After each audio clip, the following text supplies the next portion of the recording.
नमस्कार, मैं नूर। आप देख रहे हैं आईपा। आईपा यानी all India progressive politics association, एक ऐसा संगठन जो बात करता है कि राजनीति को प्रोग्रेसिव कैसे किया जाए। यानी वे सभी मुद्दे जो जनता के मुद्दे हैं, जन सरोकार के मुद्दे हैं, उन मुद्दों को उजागर कैसे किया जाए। देश में आजकल राजनीति होती है, लेकिन राजनीति धर्म और जात पे होती है, हिंदू और मुस्लिम पे होती है, राजनीति भाषावाद पे होती है, लेकिन राजनीति विकास के मुद्दों पर नहीं होती है। आईपा का मकसद है कि राजनीति हो तो विकास के मुद्दों पर राजनीति हो। तो आज इसी कड़ी में हम यहाँ सैयदाबाद इलाका है ना, दरियाबाद सॉरी, आज इसी कड़ी में हम दरियाबाद इलाके में मौजूद है और यहाँ पे कुछ बाशिंदे हैं जिनसे हम बात करेंगे कि कितना विकास हुआ है यहाँ पे और चुनावी माहौल क्या है। तो सर, सबसे पहले आईपा के मंच पर स्वागत है। स्वागत है आपका बहुत बहुत। जी, मैं मोहम्मद हाशिम जी, मैं देश की जनता से और देश के राजनीतिक लोगों से ये मेरा अनुरोध है कि देश के अंदर में पहली चीज़ ये है कि देश के अंदर में अमन होना चाहिए और जो है ये दुनिया की खुराफात जो उल्टी सीधी होती है उसको बंद होना चाहिए, वो बंद होना चाहिए। और देश के अंदर में ऐसी सरकार होनी चाहिए जो सरकार सबको देखे और उसकी जो है मर्यादा और उसकी अस्तित्व को बाकी रखे। आप तो एक पढ़े लिखे लोग हैं, तो अभी जो है विकास कैसे होनी चाहिए अभी? देखिए, विकास के उस पर तो अगर देखा जाए तो तमाम पढ़े लिखे लोग जो है राजनीति में भी होते हैं और उनके पीछे जो है तमाम अफसरान होते हैं। ये वो तय करेंगे कि वो कैसे विकास करेंगे, वो कैसे विकास करें, ये उनका मुद्दा है। ये वो जो है ये अगर यहाँ की बात करें तो यहाँ की सबसे बड़ी समस्या कैसे है जिसको निपटाना सरकार की ज़रूरी है उस चीज़ को? नहीं, देखिए, उसको मैं नहीं बताऊंगा। उसके लिए राजनीतिक लोग हैं और जो है सभासद हैं, तमाम ऐसे लोग हैं, वो उसको देख रहे हैं, वो उस पर नज़र है उनकी, वो जो है उसको निपटाएं। वर्तमान जो राजनीति की पद्धति है, इससे आप खुश हैं या इसमें बदलाव आप चाहते हैं? देखिए, इसको तो बदलना चाहिए ना। मतलब देश इस तरह से थोड़ी ना चलना है। देश को तो एक शांति का रूप दे करके उसको सब में मतलब वो मेल मोहब्बत पैदा करना चाहिए ना। यहाँ तो देख रहे हैं कि कोई जैसे लग रहा है हर आदमी एक दूसरे को काटे खा रहा है? ऐसा कोई वो होना चाहिए। देश तो हमारा ये कह रहे हैं कि सरकार किसी भी की हो, देश में अमन सुकून चैन ये सब कायम रहनी चाहिए। चलिए, बहुत बहुत अगर शुक्रिया। इनकी भी सरकार रहे तो इनको भी इस बात का ध्यान होना चाहिए। और अगर अदरवाइज दूसरी भी कोई सरकार हो तो दूसरी भी सरकार का भी यही वो होना चाहिए। और बच्चों को जो है बेरोज़गारी है, वो रोज़गार मिलना चाहिए। काम वो करिए जिससे सबको दो रोटी मिल सके। मतलब नफरत वाली राजनीति को छोड़ के प्यार मोहब्बत अमन चैन वाली राजनीति। बिल्कुल। चलिए, शुक्रिया बहुत बहुत। और लोगों से हम बात करते हैं यहाँ पे जैसे आते हैं। सबसे पहले भैया नमस्ते। नमस्ते। नमस्ते। क्या लगता है कि यहाँ पे विकास हुआ है इस सरकार में? क्या बताओ परवेज मियाँ। मतलब आप पढ़े लिखे हैं, आप बोलिए। पढ़े लिखे नहीं भाई। मतलब विकास हुआ है, कुछ हुआ या ऐसा ही है? हाँ, विकास तो हुआ है। विकास हुआ है यहाँ पे। जी हाँ, थोड़ा अच्छा, तो क्या लगता है इस बार सरकार आएगी या फिर जाएगी ये वाली सरकार? ये नहीं बता सकते। क्यों? अभी किसी की उम्मीद ही नहीं है। अच्छा, लेकिन यूपी का इतिहास रहा है कि यूपी की जनता कोई भी हो दोबारा से सत्ता में वापसी नहीं करती है। तो इस बार क्या लगता है, इस बार माहौल अगर यहाँ की बात करें नहीं तो? बता सकता जी। अच्छा, सरकार की तरफ से बहुत सारी योजना चलती है, उन योजना का आपको लाभ मिलता है? अभी तक एक लाभ मिला है सिर्फ, बस, और कुछ नहीं। शौचालय, इंदिरा आवास या मनरेगा के तहत मिला है। शौचालय मिला है? जी हाँ। अच्छा, अगर यहाँ साफ सफाई या फिर किसी और चीज़ की बात करें तो कितना बेहतर है? अगर यहाँ दरियाबाद की बात करें बेहतर तो है दरियाबाद। अच्छा, बेहतर है। जी हाँ, मतलब खुश है वर्तमान सरकार से या दुख है? बेहतर। देखिए, जहाँ विकास होती है वहाँ पे समस्या ऑटोमेटिक होती है। तो अगर विकास हुई है तो समस्या भी यहाँ पे होगी। तो सबसे बड़ी समस्या अभी के डेट में यहाँ पे क्या है? के रेट के बारे में, मैं तो परदेसी आदमी हूँ, गांव से आया हूँ। ठीक है, चलिए, कोई नहीं। यहाँ पे कुछ नौजवान दोस्त भी मौजूद है। भैया नमस्ते। ये बताइए। क्या लगता है इस सरकार में यहाँ पे विकास हुआ है? कोई विकास एक प्रकार का नहीं हुआ, किसी तरह का कोई विकास नहीं हुआ है। युवाओं के अगर रोजगार की बात करें तो कितना रोजगार मिल पाया यहाँ पे? कोई किसी को कुछ रोजगार नहीं मिला। जिनका रोजगार था, जो बिजनेस करते थे, उनका भी खत्म हो गया है। पहली चीज़ तो ये आई नोटबंदी, डिमोनेटाइजेशन। उसके बाद आ गया आपका ये कोरोना काल।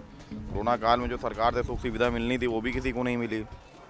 क्या रोजगार, अब आदमी चला रहा है जैसे जैसे जिंदा है, जी रहा है। इस बार यहाँ के युवाओं का और यहाँ की जनता का क्या मूड है? सरकार रहेगी या फिर सरकार को परिवर्तन करेगी? देखिए, सरकार में तो परिवर्तन तय है। प्रदेश में सरकार बन रही है समाजवादी पार्टी की, लेकिन हमारे क्षेत्र शहर दक्षिणी से जो है, जो समाजवादी पार्टी के माननीय अखिलेश यादव जी ने जो किया है, जो टिकट में फेरबदल किया है, तो उसके तहत यहाँ से सिर्फ नंद गोपाल गुप्ता नंदी जो है वो भारी मतों से जीतेंगे और हम सब लोग उनके जो है सपोर्ट में रहेंगे। लेकिन दिल से तो चाहते हैं कि पार्टी समाजवादी की सरकार बने, लेकिन यहाँ आप दोनों बात कह रहे हैं। आप कह रहे हैं दिल की चाहत है समाजवादी पार्टी, लेकिन जीते बात। इस क्षेत्र से समाजवादी पार्टी की सरकार, समाजवादी पार्टी के जो कैंडिडेट हैं उनका तो नाम ही नहीं पता। रही चंद शुक्ला कहाँ नाम है, नए नए आए हैं। अचानक ला करके उनको रख दिया। ला के ना जनता के बीच में आए हैं, ना कभी सड़क पे आए हैं, ना किसी के दुख दर्द में खड़े हुए हैं। और वो चड्डी गैंग के आदमी भी हैं, शायद आपको पता हो। चड्डी गैंग मतलब? चड्डी गैंग आपको नहीं मालूम है? चड्डी नहीं क्या होता है जैसे जानिए। संगी हैं और क्या, शाखा वाले स्कूल से पढ़े लिखे हैं, हाफ पैंट यहाँ खाकी वर्दी खाकी यहाँ तक पहनते हैं हमेशा। तो मतलब यहाँ का क्या रुझान, अगर युवाओं की बात करें तो क्या रुझान यहाँ का लगता है? रुझान अभी तक यहाँ पे लहर थी समाजवादी पार्टी की, लेकिन जिस हिसाब से टिकट में फेरबदल हो गया है, अब यहाँ पे जीतेंगे नंदी भैया एक तरफा। क्योंकि कम से कम वो आते तो हैं, लोगों के बीच खड़े तो हुए हैं, आदमी जानता तो एक नंदी कौन है। भले ही तो एक बार बसपा से वो रहे विधायक, एक बार कांग्रेस से टिकट पा गए, फिर भाजपा से विधायक रहे, तो हर पार्टी का मजा लिए हैं। लेकिन जनता के बीच आते हैं, जाते हैं, उठते हैं, बैठते हैं, कम से कम आदमी पहचानता है कि नंदी कौन है। इनको कौन जानता है कौन है रही चंद शुक्ला कौन है? अच्छा, मतलब जो नेता अभी यहाँ पे जो नंदी जी है वो आम जनता से जुड़े हुए हैं, इसलिए आपको चाहते हैं? जनता से बिल्कुल जुड़े हुए, आते चुनाव के वक्त है, लेकिन आते ही तो हैं, आदमी जानता तो है कौन है नंदी। अभी आप हमको क्या जाने, हम आपको क्या जाने, पहली मुलाकात है वही है। रही चंद शुक्ला क्या जाने कौन है? इस हिसाब से यहाँ की वोट उनको जाएगी, क्योंकि कैंडिडेट के ऊपर जाएगी। तरफा वो हमारी तो जाएगी और हम हमसे जुड़े लोगों को भी जाएगी। अब इनका नहीं पता, ये अपने वोट को स्वयं जो है जिम्मेदार हैं, ये अपने वोट को स्वयं जिम्मेदार हैं। हम बात कर ले अब इनसे। हाँ, चलिए भैया नमस्ते। हाँ बताइए। भैया नमस्ते। नमस्ते, बताइए सर। इधर आ जाइए, सड़क है। तो क्या लगता है यहाँ पे सरकार में कुछ विकास हुआ है कि नहीं? अभी तक जो बीजेपी की सरकार इसी ने कोई काम यहाँ पर करा नहीं है। यहाँ पे जो काम करेगा वही जीतेगा। यहाँ आजकल लहर जो सिर्फ संभल की है, साइकिल की लहर, और साइकिल की उम्मीद है कि साइकिल सपोर्ट करेगा वही जीतेगी। अभी एक युवा साथी बता रहे थे कि यहाँ पे समाजवादी पार्टी के हम लोग चाहत है, लेकिन कैंडिडेट जो है, कैंडिडेट अखिलेश यादव ने जिन्हें बदल दिए इसको, तो इसलिए नंदी यादव जो है हमारे आम जनता के बीच आते जाते रहते, इसलिए हम लोग वोट उनकी करेंगे, लेकिन सरकार समाजवादी पार्टी की। देखिए यहाँ कैंडिडेट की बात नहीं है, आज कैंडिडेट का मसला नहीं है, मसला सिर्फ साइकिल का है। और साइकिल और जो यहाँ काम करेगा उसी के चलेगा सिक्का। तो क्या लगता है इस बार किनका यहाँ पे परचम लहरने वाला है इसमें? तो दोनों पार्टी का 50-50 पे है। भैया भी आ रहे हैं, दौरा कर रहे हैं। अभी जो अभी मने हैं नए, अभी दौरा नहीं करेंगे, उनके आने बाद मालूम पड़ेगा किसकी लहर है। लेकिन अभी तो बता रहे थे भैया कि समाजवादी पार्टी के जो कैंडिडेट है उसको अचानक उठा के ला दिया गया है, जिसकी वजह से आम जनता में रोष भी है उसको लेकर के। क्या ये सच है? अगर देखिए ऐसा है कि नंदी भैया तो आ रहे हैं, सब ठीक है। के समर्थक हैं, वो कतई तौर पे साइकिल का बटन इस क्षेत्र से नहीं दबाएंगे, किसी भी कीमत पे नहीं दबाएंगे, चाहे किसी और को चले जाए। बाकी ये है कि यहाँ पे जो यहाँ पे रहता है, जो यहाँ पे सहता है वो देखता है। बिल्कुल। हाँ भैया नमस्ते। क्या लगता है कि यहाँ पे इस बार सरकार किसका लहरेगा यहाँ पे? अभी तो जो कुछ लोगों में नाराजगी है, ये कुछ दिनों की नाराजगी है, लेकिन जो अखिलेश जी ने टिकट दिया है जनता उन्हीं को लड़ाएगी, क्योंकि अखिलेश जी का चेहरा ही। जैसे कुछ यहाँ पे साथी कह रहे थे कि जो नाराजगी है अभी, क्योंकि वो पार्टी में नहीं थे, कैंडिडेट आए हैं, लेकिन अब पार्टी जिसको टिकट देती है उसी हिसाब से सोच समझ के तो देखती ये है। नाराजगी कभी ना कहीं युवाओं को खत्म करने की जरूरत है ना अभी इसमें? वो नाराजगी धीरे धीरे खत्म हो जाएगी, 2-4 दिन के बाद है, गुस्सा है और समझाया जाएगा सबको जा के 7 जगह पे घर पे कि क्या किन वजहों से टिकट हुआ, क्या हुआ है, तो ये नाराजगी खत्म हो जाएगी। और उम्मीद तो साइकिल की है, अच्छी लड़ रही है और लोगों को अब पूरा क्या लगता है कि यहाँ पे अगर समाजवादी पार्टी की सरकार आती तो ज़्यादा से ज़्यादा विकास होगी? सबसे पहले तो समाजवादी पार्टी सरकार के में जो नौजवान हैं, जो नौकरियां नहीं मिल रही है, अगर नौकरियां मिलेगी, उनको जॉब रहेगी, तो अपने आप विकास डेवलपमेंट होने लगेगा, क्योंकि जब पैसे आएंगे तो पैसे खर्चे भी होंगे।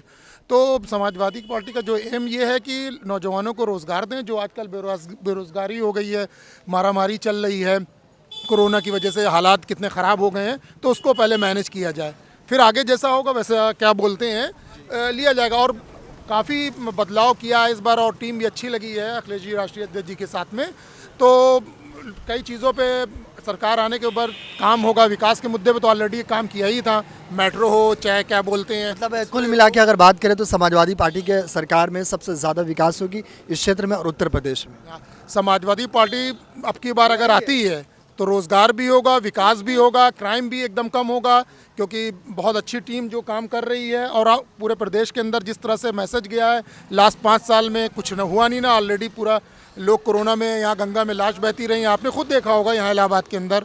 तो जैसे हालात हैं उससे तो कई बेहतर, 100 गुना बेहतर समाजवादी पार्टी होगी। युवाओं को लाठी पड़ रही है तो कम से कम समाजवादी पार्टी में जब सरकार आएगी रोज़गार के लिए लाठी युवाओं को ना खाना पड़ेगा।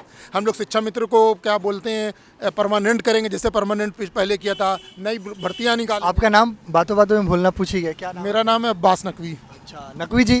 तो नकवी जी ने जैसे यहाँ पे कहे कि रोज़गार को लेकर के यहाँ पे है, महंगाई सबसे ज़्यादा है, इन तमाम चीज़ों को अगर समाजवादी पार्टी आती है तो इनका समाधान मिल सकता है। इसलिए वर्तमान सरकार यानी भारतीय जनता पार्टी की सरकार से यहाँ पे युवाओं को कुछ नाराज़गी है और इनको लगता है इन युवाओं को कि अगर समाजवादी पार्टी की सरकार आती है तो यहाँ पे ज़्यादा से ज़्यादा विकास होगा। बाकी ऐसे ही तमाम अपडेट्स के लिए आप देखते रहिए आईपा यानी all India progressive politics association.